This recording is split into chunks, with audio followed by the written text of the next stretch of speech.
السلام عليكم ومرحبا بكم في فيديو جديد. ان شاء الله تكونوا كامل بخير. اليوم جيت نطلع عليكم بهذا الفيديو ونشارك معكم هذه الوصفه. الحلوى هذه بزاف بنينه وتوالم مع قهوه حليب. تقدروا ديروها باش تستقهوا بها تاع كل يوم، ولا تقدروا ما تخبيو الوصفه هذه للعيد لانه بزاف بنينه وفي وقفه توجدوها. والاهم من هذا تخرج كميه لاباس بها.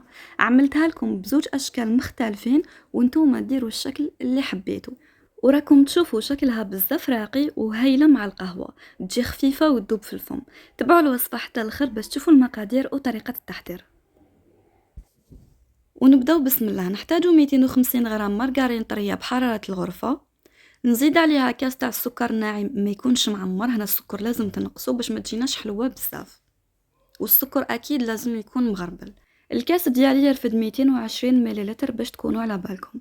نزيدو حبه بيض كامله وصفار بيضه، وكاس تاع كاوكاو يكون محمص ومرحي متوسط. والكاوكاو من الاحسن تحمصوه في دقيقته وخلوه يبرد وخدموا به باش الحلوه تاعكم تجي بنينه اكثر. زدت 4 مغارف كبار تاع الزيت ورشه تاع الملح. في الاول حطيت غير 2 مغارف، من بعد زدت 2 واحد اخرين. كيما شفتوا هنا زدت مغرفه كبيره تاع شوكولا تارتيني، مغرفه صغيره لافاني، وشويه تاع لاغوم تاع البخاليني ولا عطر البخاليني راح يمدلكم بنه بزاف هايله. واذا ما كانش عندكم تقدروا تستغناو عليه، بصح الا كان متوفر ديروه خير وخير. نخلط المكونات هادو كيما راكم تشوفوا. طريقه تاع الخدمه راكم موالفين بيا كيفاش نخدم. اللي عندها الباطوخ تستعملوا، واللي ما عندهاش تخلط بيدها مليح.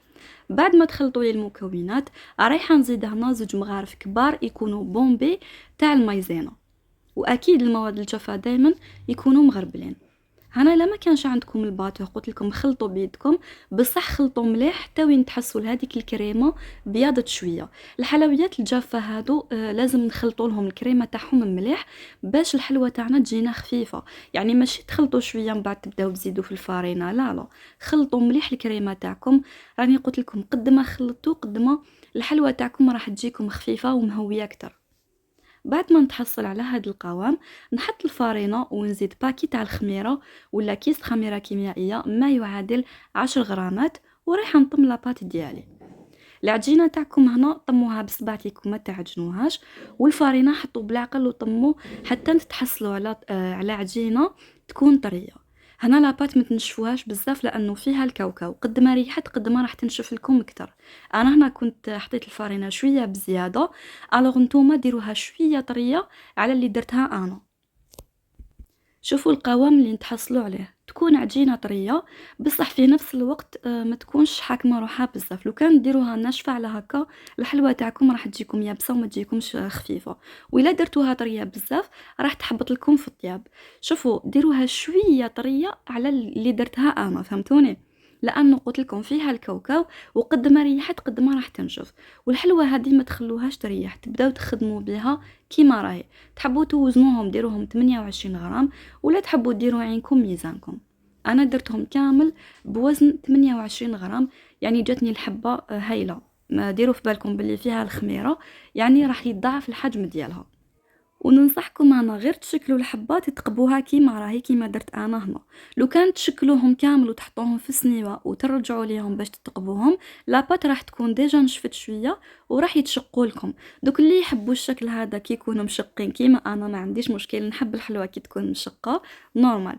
بصح للناس اللي يحبوا الحلوه تاعهم تكون ممسوحه وما تكونش مشقه، غير تشكلوا الحبه بيدكم، تقبوها كيما راهي وحطوها في سنيوه. وكي نكمل نشكلهم ندخلهم ديريكتومون يطيبوا الفور يكون سخون من قبل على 180 درجه. بالنسبه للشكل الثاني طريقته بزاف سهله. نشكل الكره ديالي في يدي مليح، من بعد نعاود نبلاطيها شويه باش ما تجينيش عاليه لانه فيها الخميره راح يضاعف الحجم ديالها. وهنا كي طابت لي هاد الحلوه من تحت جبت السنيوه ديالي وعاود تقبتهم كامل. راح تشوفوا بلي هذاك الثقب راه رايح يطلع شويه، الوغ نعاود هكا نجوز عليهم كامل ونرجع السنيوه تاعي تكمل طيابها من الفوق. الطياب تاع الحلوه راح يكون عادي كيما نطيبوا اي حلوه نورمال على 180 درجه. كي نشوفوها تحمرت لنا من تحت نطفيو ونشعلوا لها باش تحمر من الفوق. وشنو الحلوه هذه لازم تحمروها شويه من الفوق باش تجيكم بنينه، ومام الشكل تاعها يكون شباب. راح تديلكم تقريبا 20 دقيقه وكل وحده والفور ديالها. المهم حمروها مليح. وكي نقول لكم حمروا الحلوى ديالكم ماشي تحطوها في الفرن وتخلوها ساعه وهي طيب، هكاك راح تجيكم يابسه حجره. مدوا لها وقتها في الطياب، قلت لكم حوالي 20 25 دقيقه، وحمروها مليح، هكا راح تجيكم بنينه وتجيكم فيها قرمشه هايله. الحلوى تاعي هنا نخليها حتى تبرد كامل باش نجي ندير لها التزيين. لو كان ترشوا عليها السكر وهي هكاك سخونه، لاباط راهي رايحه تشرب لكم كامل هذاك السكر، والشكل تاع الحلوى تاعكم ما راحش يجيكم شباب. وكيما شفتوا درت رشه خفيفه تاع السكر، ما تكتروش بزاف. وهذاك الفراغ اللي في الوسط رايحه نعمرو بشوكولا تارتيني، ورايحه نزيد نص حبه نوازات، وزدت مع الاخر لافيدور باش تمدلي لمسه شابه.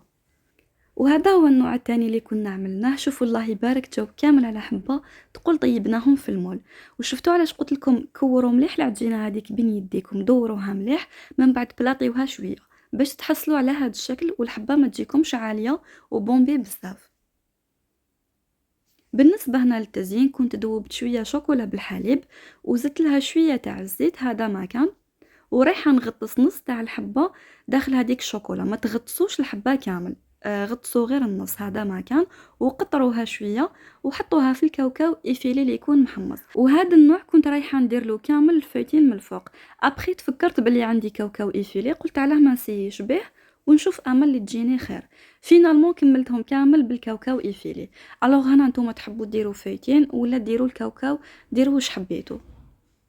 شوفوا الشكل كيفاش يكون. ودايما هنا كي تغطسوا الشوكولا تاعكم سيو قطروها مليح، ما تخلوش فيها كميه كبيره، باش من بعد كي تقلبوا الحبه ما تسيح لكمش هذيك الشوكولا في الاطراف. وكي ديروا هنايا الكاوكاو إيفيلي ما تغطسوش الحبه داخل الكاوكاو، لا لا، هكاك راح تتغنجق لكم هذيك الشوكولا وراح ترفد لكم كميه كبيره من الكاوكاو. رفدوا الكاوكاو بيدكم وحطوه من الفوق بهذه الطريقه كيما راني ندير، لانه انا سيت غطست حبه داخل الكاوكاو رفدت لي بزاف، ومام هذيك الشوكولا راني قلت لكم تخلطت بزاف مع هذاك الكاوكاو، المنظر تاعها ما جاش شباب.